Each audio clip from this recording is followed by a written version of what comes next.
Hello students, इस video में हम 10th स्टैंडर्ड का मैथ्स 2 यानी ज्योमेट्री का क्वेश्चन पेपर डिस्कस कर रहे हैं। ये फर्स्ट सेमेस्टर एग्जामिनेशन का पेपर है फॉर 40 मार्क्स।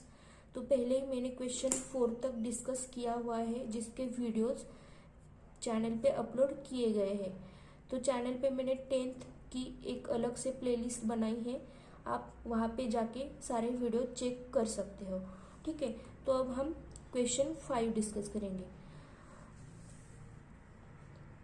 जो प्लेलिस्ट मैंने बनाई है उसकी लिंक मैंने डिस्क्रिप्शन बॉक्स में दी है, वहाँ पे आप जाके देख लो। वीडियो के नीचे डिस्क्रिप्शन आपको दिख जाएगा। ठीक है, तो क्वेश्चन 5 स्टार्ट करते हैं। सॉल्व द फॉलोइंग सब क्वेश्चंस एनी वन बोला है फॉर 3 मार्क्स। ठीक है, तो ये क्वेश्चन कितने मार्क्स के है? 3 मार्क्स के लिए। क्वेश्चन फर्स्ट क्या है? Draw any circle, take any point A on it and construct tangent at A without using the centre of the circle. ठीक है, तो कैसे कंस्ट्रक्ट करते हैं? तो अभी बोला है क्या? ड्रॉ एनी सर्कल ड्रॉ कर लो। कोई भी एक सर्कल ड्रॉ कर लो, मतलब हमें रेडियस यही लेना है ऐसा नहीं बोला। आपके हिसाब से एक सर्कल ड्रॉ कर लो। ये आपने सर्कल ड्रॉ कर लिया। अभी क्या करना है आपको? कोई एक पॉइंट लेना है ए, यहाँ पे सर्कल पे। तो यहाँ पे मैंने ए पॉइंट ले लिया। अब क्या करना है आपको? देखो याद कैसे रखोगे? पहले तो सर्कल ड्रॉ कर लिया, फिर एक पॉइंट ले लिया without using the centre of the circle. ये कैसे ड्रॉ करते हैं स्टेप्स में बताती हूँ। यहाँ पे सर्कल ड्रॉ कर लो, एक पॉइंट ले लो। इस पॉइंट से एक, मतलब इजी लैंग्वेज में बताने जाए तो एक ट्रायंगल ड्रॉ कर लो। तो अभी जैसे कि बुक में दिया गया है, क्या बोला है? ए से एक आर्क ड्रॉ कर लो, इसको बोलते हैं बी। इस पॉइंट को बी बोलते हैं। उसके बाद यहां से फिर इस तरह से पूरा ट्रायंगल कंप्लीट कर लो। ठीक है, तो ये क्या कर लिया हमने? ए से एक आर्क ड्रॉ कर ली बी तक। उसके बाद एक पॉइंट सी ले लिया इस साइड पे, और फिर इनको भी तीनों पॉइंट को ज्वाइन कर लिया। तो देखो मैंने जो बताया कि ए पॉइंट से आपको एक ट्रायंगल ड्रॉ करना है, मतलब ए से बी तक, बी से सी तक। इस तरह से ट्रायंगल आपका ड्रॉ हो गया। सपोज ये आपका सेंटर है, सेंटर ओ। ठीक है, तो ये अंदर रहेगा। अभी क्या करना है आपको? विदाउट यूजिंग सेंटर, इस सेंटर को आपको यूज ही नहीं करना। तो आप कैसे कंस्ट्रक्ट करोगे टेंजेंट को? तो पहले तो क्या करना है, ये पॉइंट सी जो हमने लिया है, थोड़ा सा डिस्टेंस ले लो कंपास में, और पॉइंट सी से एक आर्क ड्रॉ कर लो इस तरह से। ठीक है, अभी सी से ये डिस्टेंस लेके आपने आर्क ड्रॉ कर लिया। वही डिस्टेंस लेके आपको पॉइंट ए से भी आर्क ड्रॉ करना है। ठीक है, इस तरह, जिस तरह आपने सी से आर्क ड्रॉ किया, वही डिस्टेंस लेके आपको ए से भी आर्क ड्रॉ करना है। उसके बाद क्या करना है? ये जो पॉइंट आपको मिला है यहाँ पे, इन पॉइंट को बोलो पॉइंट एम, और इस पॉइंट को बोलो पॉइंट एन। ठीक है, अभी क्या करना है आपको? यम और यन, ये जितना डिस्टेंस आपको दिख रहा है उतना कंपास में लेना है। तो यम से यन तक का डिस्टेंस लेना है आपको, यम से यन तक का। तो डिस्टेंस लेते टाइम आप देखो, आर्क अगर ड्रॉ करोगे तो यन से पास हो रही है, इसका मतलब क्या हुआ? कि आपका यम से यन तक का डिस्टेंस आर्क में आ गया है। तो वही आपको करना है यहाँ पे। यहाँ जो पॉइंट मिला, सपोज हम इसे बोलेंगे क्यू। तो इस क्यू पॉइंट से आपको आर्क ड्रॉ करना है अभी इस तरह से। ठीक है, पहले क्या किया हमने? सी पॉइंट से थोड़ा सा डिस्टेंस लेके आर्क ड्रॉ किया, वही डिस्टेंस लेके ए पॉइंट से आर्क ड्रॉ किया। ठीक है, फिर हमने उन पॉइंट्स को नाम दिया क्या? एम एन और यहाँ पे क्यू। जो ट्रायंगल के साइड पे हमें पॉइंट्स मिले उनको हमने लेटर्स मतलब अल्फ़ाबेट से नाम दिया। उसके बाद क्या करना है, यम यन जितना डिस्टेंस लेना है कंपास में, यम यन जितना डिस्टेंस मतलब यम से यन तक का डिस्टेंस लेना है आपको कंपास में। और देखो यम से मैंने यन तक का डिस्टेंस ले एक आर्क ड्रॉ कर ली, मतलब इतना डिस्टेंस आ गया है कंपास में, क्योंकि ये जो आर्क ड्रॉ की वही वो भी यन से पास हो गए। तो वही क्या करना है हमें, क्यू पे कंपास को रखे यहाँ इस तरह से आपको ड्रॉ कर लेना है। अभी जो आपको यहाँ पे पॉइंट दिख रहा है उससे बोलो पॉइंट आर सपोज। ओके, आप कोई भी लेटर्स यूज कर सकते हो, जिस तरह से बुक में लेटर्स दिए हैं वही यूज करने, ऐसा कुछ नहीं है। अभी क्या करना है आपको, ए और आर को ज्वाइन कर लेना है, ए और आर इन दोनों को क्या करना है, ज्वाइन कर लेना है। तो ये हो गया आपका टेंजेंट। ठीक है, तो हमने देखो यहाँ पे सेंटर था, हमने इस सेंटर को यूज भी नहीं किया और टेंजेंट भी ड्रॉ कर लिया। सपोज इस टेंजेंट को बोलते हैं हम लाइन यल। तो ये हो गए आपकी tangent without using centre of the circle.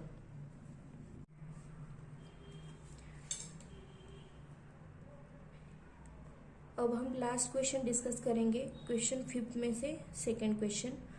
तो देखो quadrilateral M R P N is cyclic. Suppose हमने एम आर पी एन एक क्वाड्रिलेटरल लिया है, वो साइक्लिक है ऐसा यहाँ पे बोला है। ठीक है, तो जिस तरह से यहाँ पे लेटर्स दिए हैं उसी वे में आपको यहाँ पे इस वर्टेक्स को नेम करना है। ठीक है, मतलब एम आर पी एन, तो इसी वे में आपको लेटर्स के नाम देने हैं। ऐसा नहीं कर सकते आप एम आर और फिर यहाँ पे पी और यहाँ पे एन, ऐसा नहीं कर सकते। एक ही वे में जाना है, एम आर पी एन। एक तो क्लॉकवाइज नाम दे दो या फिर एंटी क्लॉकवाइज दे दो। ठीक है, एक ही डायरेक्शन में देना है आपको। फिर क्या बोला है यहाँ पे, एंगल आर इज 5x - 13। तो पहले जो भी दिया है वो लिख लेते हैं हम।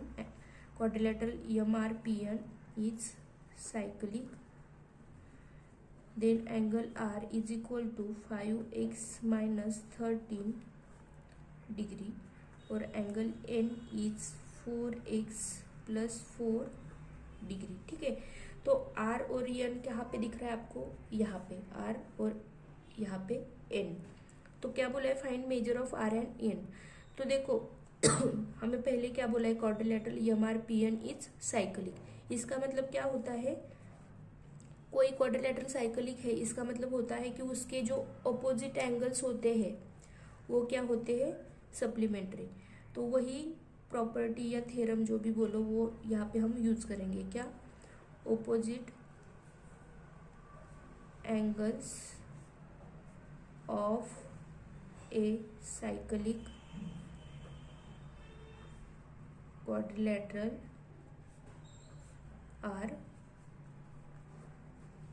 सप्लीमेंट्री।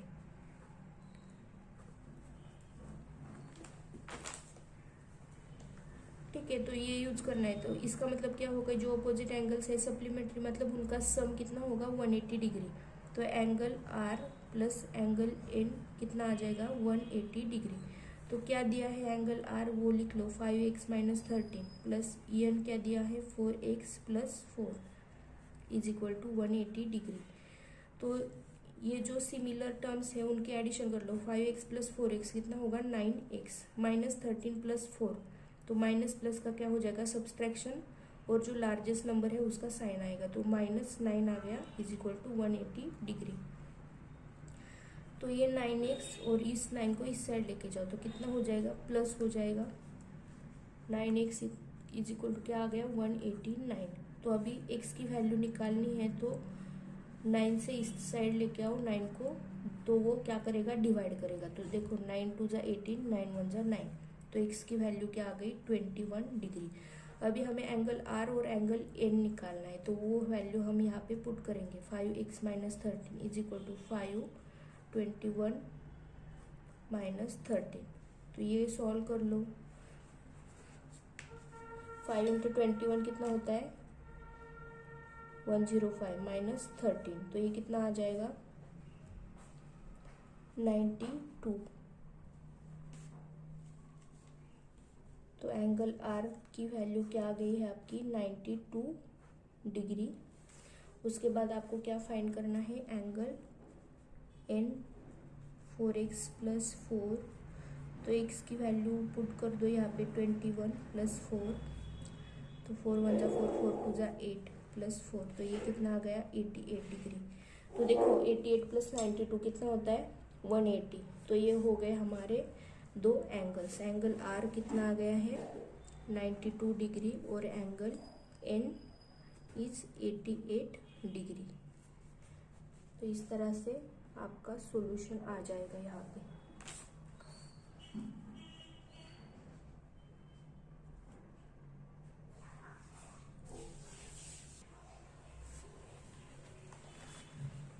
तो क्वेश्चन 4 में से फर्स्ट क्वेश्चन मैंने स्किप किया था, मतलब ये थ्योरम था तो बोला था आपको कि आपके बुक में से पढ़ लो, लेकिन मैं यहाँ पे फिर से एक बार डिस्कस करती हूँ। यहाँ पे यही क्वेश्चन हमारा बचा था इस पेपर में से, तो हम ये डिस्कस कर लेते हैं, ठीक है।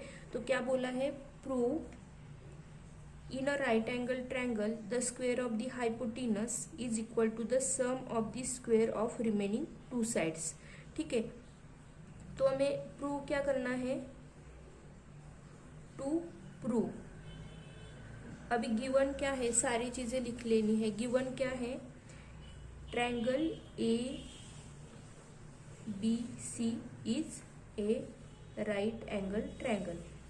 यही हमें यहाँ पे दिख रहा है, मतलब जो भी उन्होंने हमें दिया है। और प्रूव क्या करना है, square of hypotenuse is equal to sum of square of remaining two side. यानी कि ये जो ABC राइट एंगल है उसका हाइपोटेनस क्या है AC, तो उसका स्क्वायर कितना होता है sum of square of other two side, मतलब AB square plus BC square. इस तरह से हमें क्या करना है, प्रूव करना है।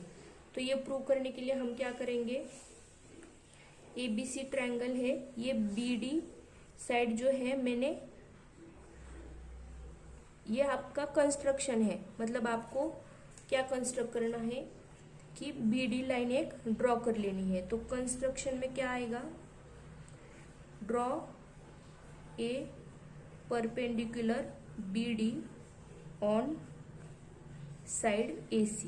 तो ये जो BD लाइन हमने ड्रॉ की है वो AC को परपेंडिकुलर है। जो लाइन परपेंडिकुलर होती है वो क्या करती है 90 डिग्री का एंगल बनाती है, तो यहाँ पे 90 डिग्री का एंगल बन जाएगा।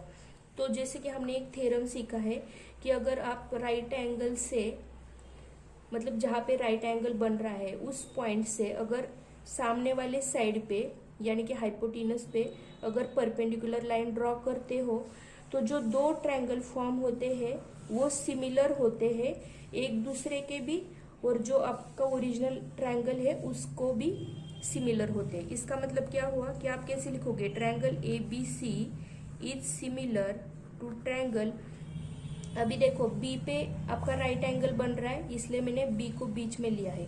अभी यहाँ पे ADB का अगर आप सोचे तो A आपका ऊपर का वर्टेक्स है, D पे आपका 90 डिग्री का एंगल बन रहा है, तो मैं ADB इस तरह से नाम लूंगी। आप ट्रायंगल का नेम लेते टाइम भी अगर लेटर्स इस तरफ से इस तरफ करते हो तो पूरा गड़बड़ हो जाता है, इसलिए लेते टाइम ही ठीक से लेना है। और ये भी सिमिलर होगा किसके, यहाँ पे। अभी यहाँ पे 90 का एंगल कहाँ पे बन रहा है D पे, तो D आपका बीच में आ जाएगा और C आपका अपर वर्टेक्स रहेगा, ठीक है। ये DB जो है वो आपकी बेस लाइन रहेगी। तो पहले तो अपर वर्टेक्स लेना है, कौन सा है C, फिर D पे एंगल बन रहा है और B बाद में लेना है। तो इस तरह से आपके ये सिमिलर एंगल्स हो जाएंगे, ठीक है।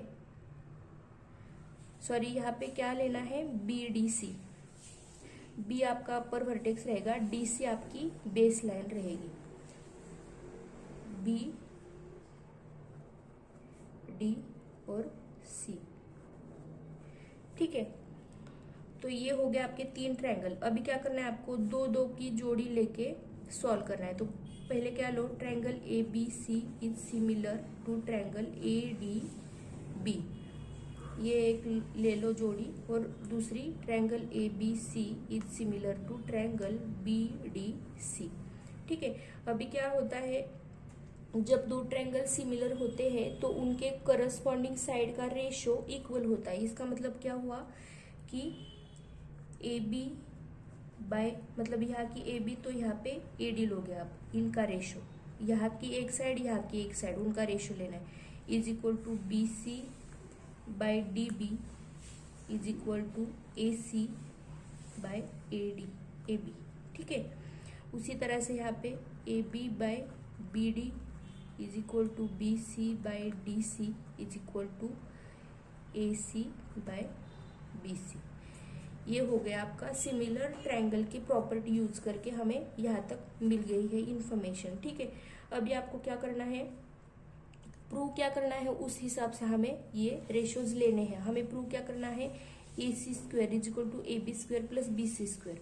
अभी देखो यहाँ पे भी AB दिख रहा है, यहाँ पे भी AB दिख रहा है। ठीक है,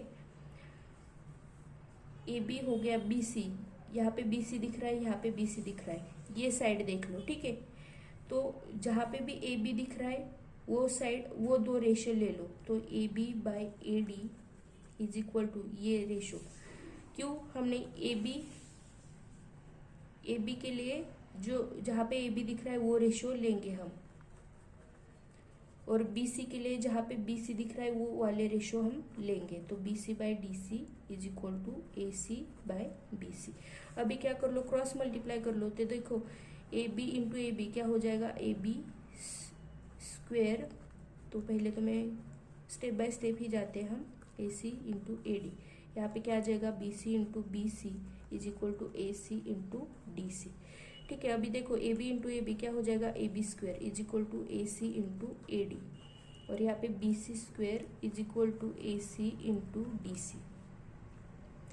ठीक है, इसको बोलो इक्वेशन 1, इसको बोलो इक्वेशन 2। अभी हमें जो प्रूव करना है उस हिसाब से हम ये उस वे में हमें ये लेके जाना है। तो अभी देखो AB square plus BC square करना है, तो हमें क्या करना पड़ेगा, इन दोनों की एडिशन। तो क्या कर लो, ऐड 1 एंड 2। ठीक है, तो ऐड कर लो, तो क्या हो जाएगा AB स्क्वेयर, मतलब लेफ्ट साइड में लेफ्ट साइड ऐड करनी है, राइट साइड में राइट साइड ऐड करनी है, तो AB square plus BC square is equal to क्या आ जाएगा, AC into AD plus AC into DC।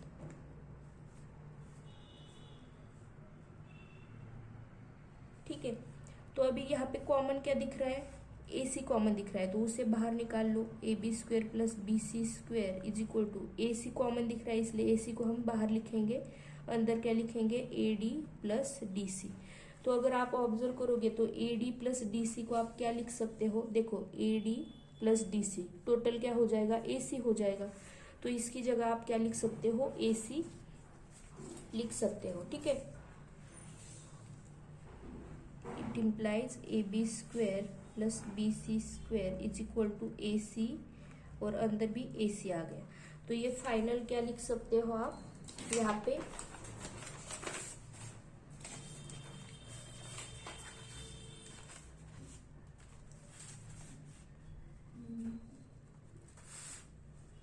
AC into EC कितना हो गया, AB square plus BC square is equal to क्या आ गया, AC स्क्वेयर।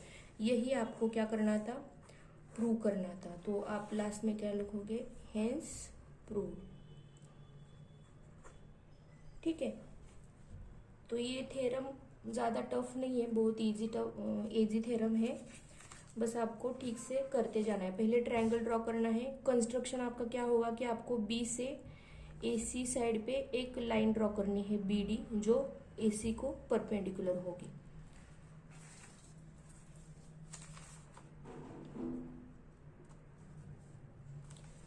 तो ये हुआ आपका लास्ट क्वेश्चन। इस तरह से हमने फर्स्ट सेमेस्टर एग्जामिनेशन का पेपर 2 पूरा सॉल्व कर लिया है, मैथ्स 2 का पेपर पूरा सॉल्व कर लिया है। इसके सारे वीडियोस आपको 10th के प्लेलिस्ट में मिल जाएंगे, और प्लेलिस्ट की लिंक वीडियो के डिस्क्रिप्शन में दी गई है, तो आप सारे वीडियोस अच्छे से देख लो, और जो क्वेश्चन समझ में नहीं आया उसे आप रिपीट देख सकते हो।